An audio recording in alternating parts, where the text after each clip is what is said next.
Good evening, ladies and gentlemen. Good evening. You could always depend on Mark to give you such an introduction that you wonder to whom he's speaking of, whom he's speaking about. But I am very glad to be here in the watch house, for I know when the watch house was dirt, when I used to walk from Rotown up Great Mountain to dance at Mr. Dan's picnic. Many times you get wet, but in those days you had nylon clothes. By the time you got here, they dry.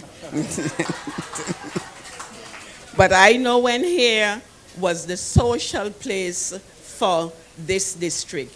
And because of Dolores' vision, look at what we are under tonight. Dr. Pickering, it is not the ticket, but it is our District 5's ticket. I am here for two reasons. I'm here to ask your support for Dolores and Alvaro. I'm here to ask the women of this village, of Mountain, Foy Hill, my birth village, Manchester, to give your support. Forget that maybe Dolores don't hail me when she see me. When you see her, you hail her. It works both ways. But give your support to two women who can stand on their feet, think on their feet, and two women who do more than walk. Ladies and gentlemen, my second reason for being here, there is an advertisement out on the radio, and I've been told on the internet, that calls the years 2003 to 2007 the dark days of this territory. Now let me ask you something. What dark days they were talking about? Well, I am here tonight to clear up and shed light on the dark days. Some parts of it may not be nice, but me no care.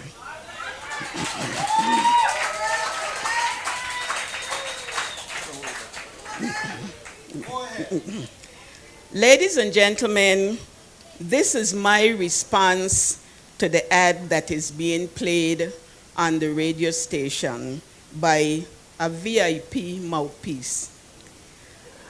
The street called politics is indeed a street of knives, and the VIP are walking that street with sabers drawn and their lying tongues well greased with their special brand of taming oil. They were not satisfied to unleash the lion fury of the Sarah Palins, the pit bulls with lipstick, but in their last political death throes, making one more last-ditch attempt to fool the people, they have unleashed the blatant lies being spoken in an advertisement by one of the most successful failures in the territory.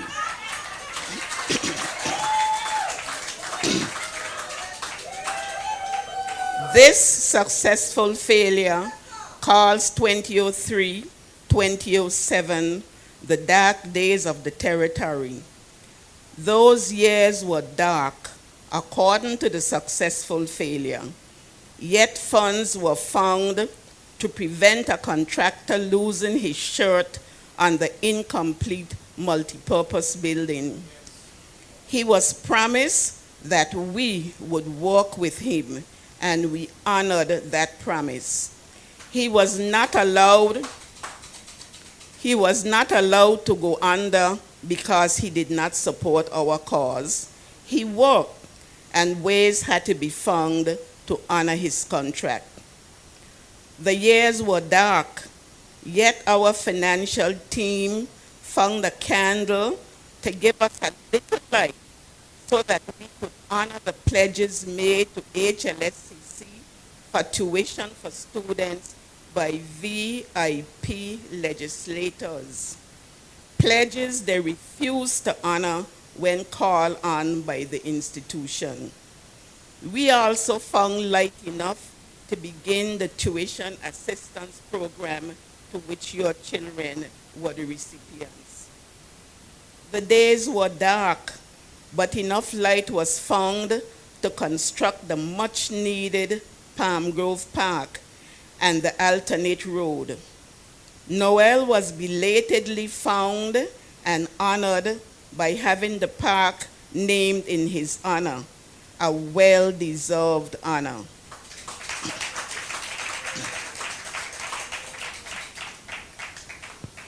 The extremely controversial alternate road was once closed without police or public knowledge so that the park could be used to host a Go Green fiasco.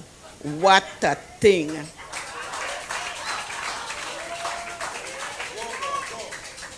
This most successful failure termed our territory's executive council, when we were there, a business with 5 shareholders doing business by themselves and for themselves and among themselves.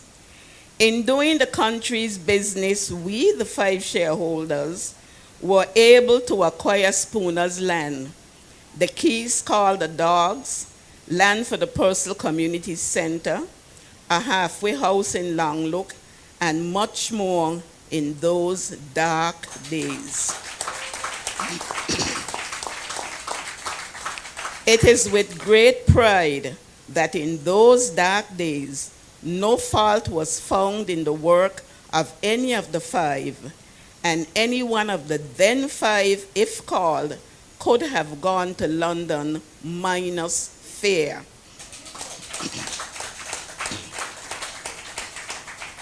The saga of the land at Smuggler's Cove was explained by our candidate, Mr. Archie Christian, at length with paper facts to prove that he was telling, how Mark say, the truth.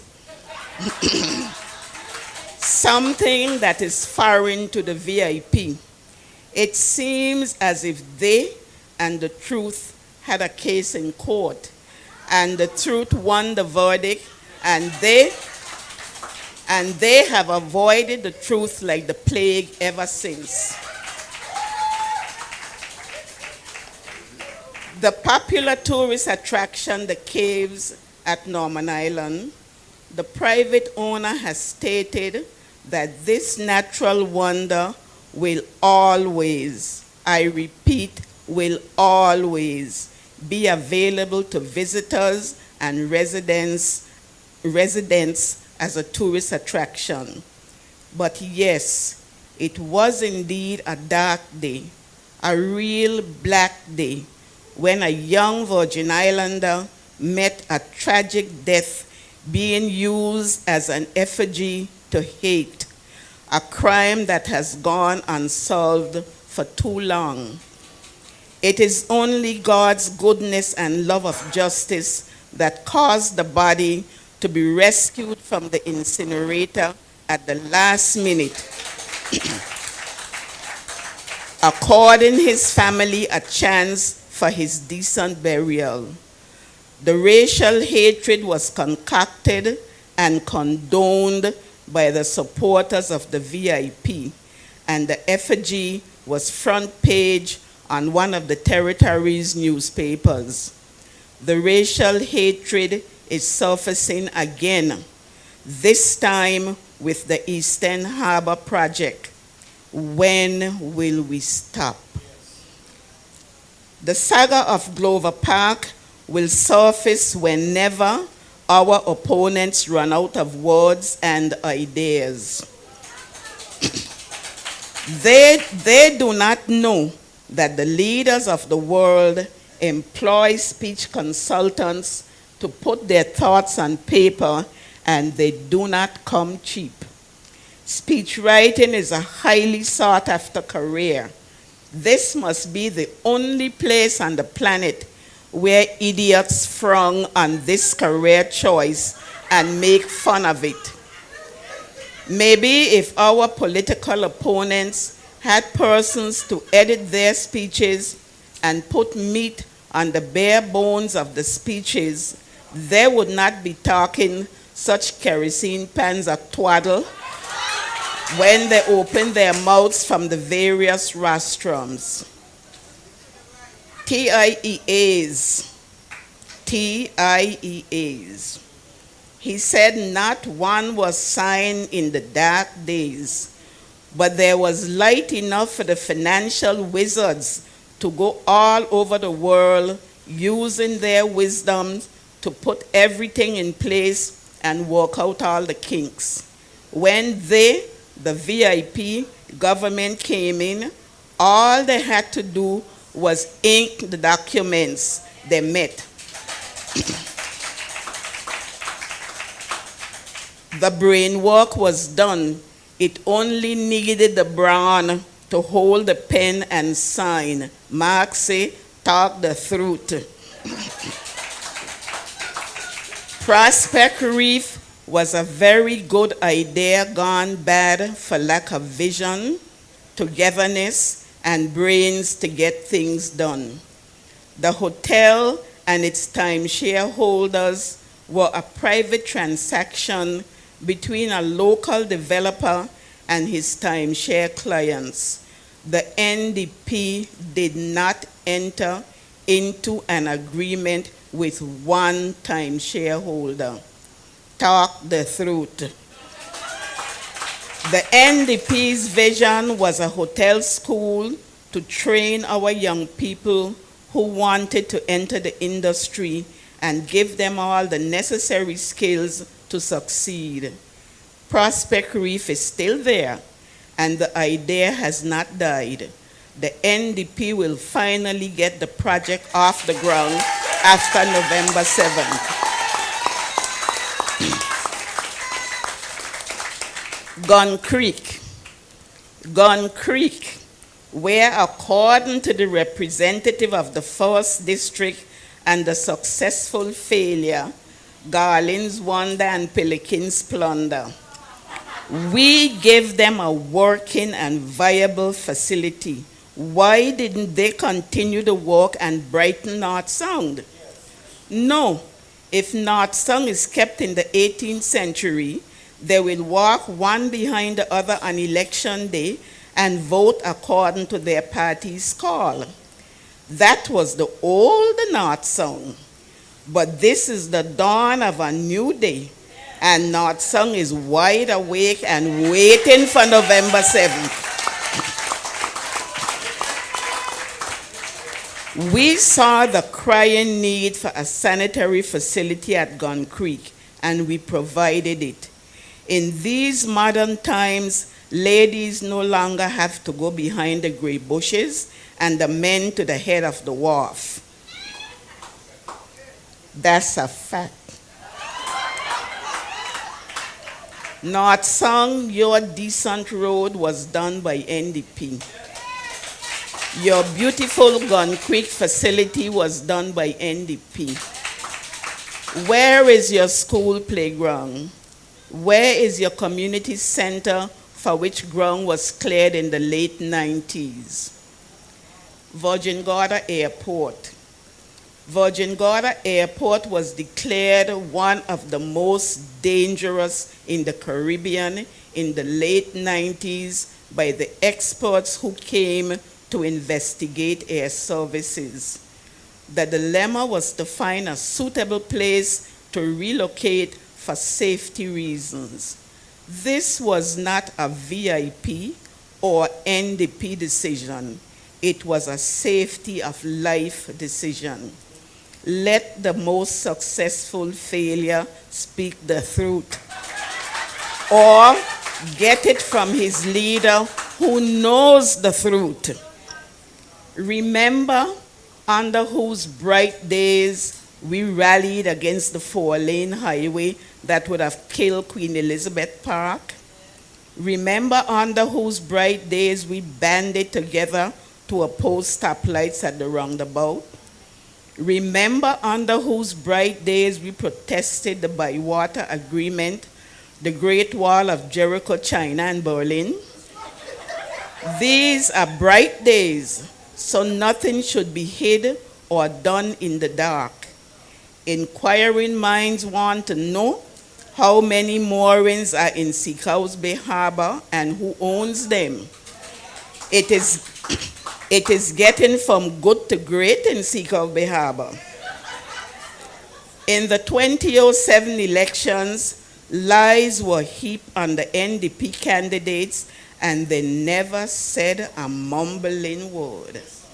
They were holding themselves above the fray. Fast forward to 2011, when they are giving better than they are getting, and they are being called desperate by one of the most successful failures this territory has produced. The VIP candidates have passed desperate, and to listen to all of them, they have to be termed desperados. When they rant and rave on the airwaves, you can almost see the fire from their eyes and the brimstone and sulfur from their mouths and nostrils when they are not speaking the truth. This election has been one of the NDP setting out what they would do if elected, and the VIP saying what the NDP did not do in what they call the dark days of 2003-2007. The NDP got so much done in the dark days that these fellows must have night vision. The NDP has a broad platform, and each member has a plank in that platform.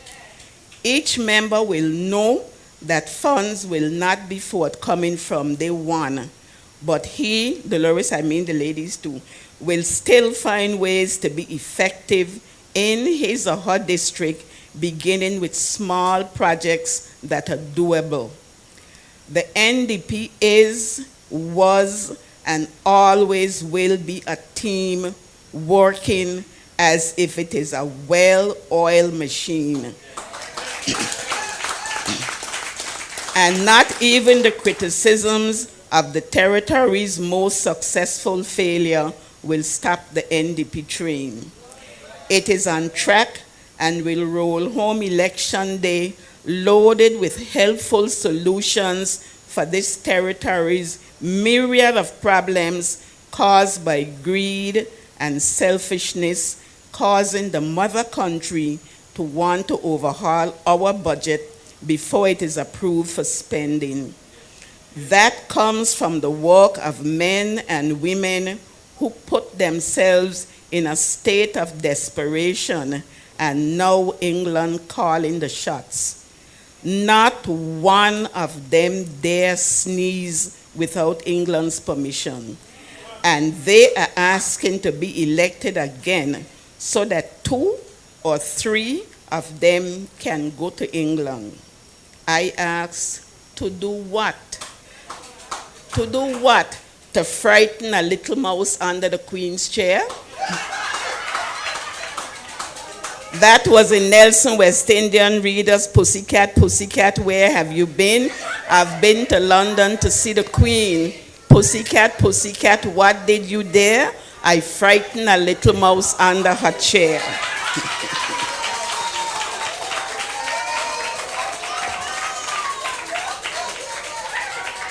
So maybe that's what they're going to do, frighten another mouse under the Queen's chair. We, the men and women of the NDP, will turn this economy around.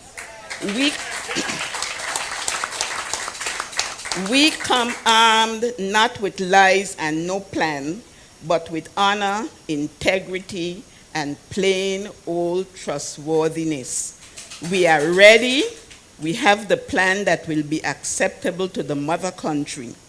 On November 7th, after the votes are counted, the successful failures will have to find other public troughs at which to feed.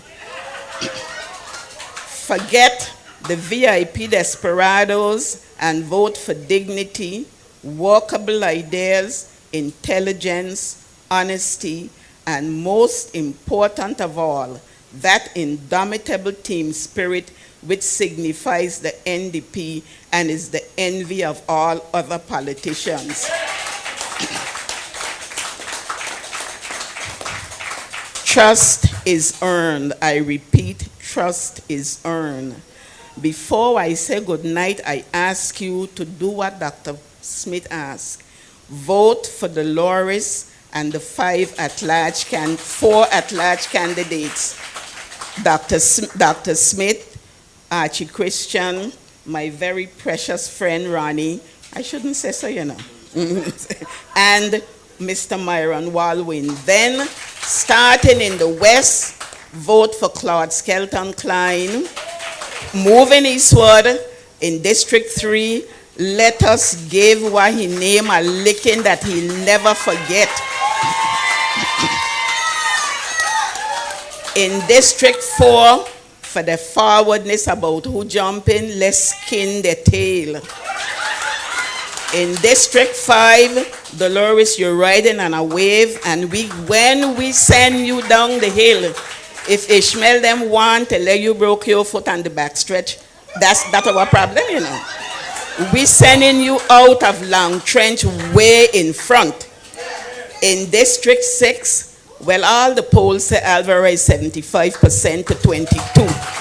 So, Alvaro Maduro Keynes in District 6.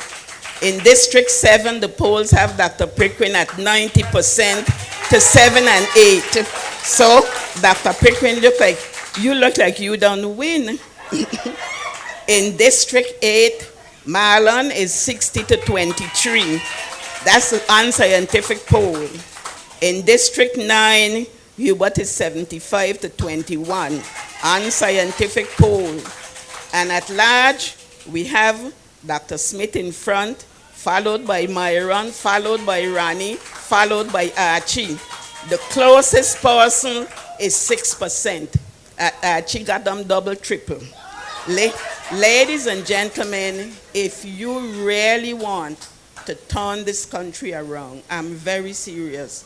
You must forget that these fellows think they're elite. I don't know how people, I must say like us, who born with nothing and work like hell to get what we have, could be considered elite. It's what you think of yourself that counts. Nobody is going to think high of you if you don't set a standard for yourself. This is it. And everywhere you turn, they think they're better than anybody else. I mean, when people say about me that I think I am better, I go on the racetrack and my godchild say, Miss Moore, if my godmother was my wife when she go home, I'll have to bathe her in warm Clorox for everybody come kissing. And when you're done, you think you're elite. Ladies and gentlemen, if you want to turn this country of ours around, you have to vote NDP. And when I say all the way, I mean 12. I mean 12, all the way. Good night, and remember that on November 7th, the whole world has not wealth to buy the power in your right or left hand when you hold that pencil. Some countries even do not have one vote. Here we have 5. Use them and go out. Use them wisely and vote. Go out on the 4th. You people who are running, don't mind what they said that we're going to fool the old people. Old people got smart. Get their cars and get the people out to the polls. On Monday, wake up early. All of you who have cars and not working for the government, take somebody to the poll, give them a lift, but we have to get out the vote. Good night. God bless my 12 NDP, and I wish you well. I know where my 5 going.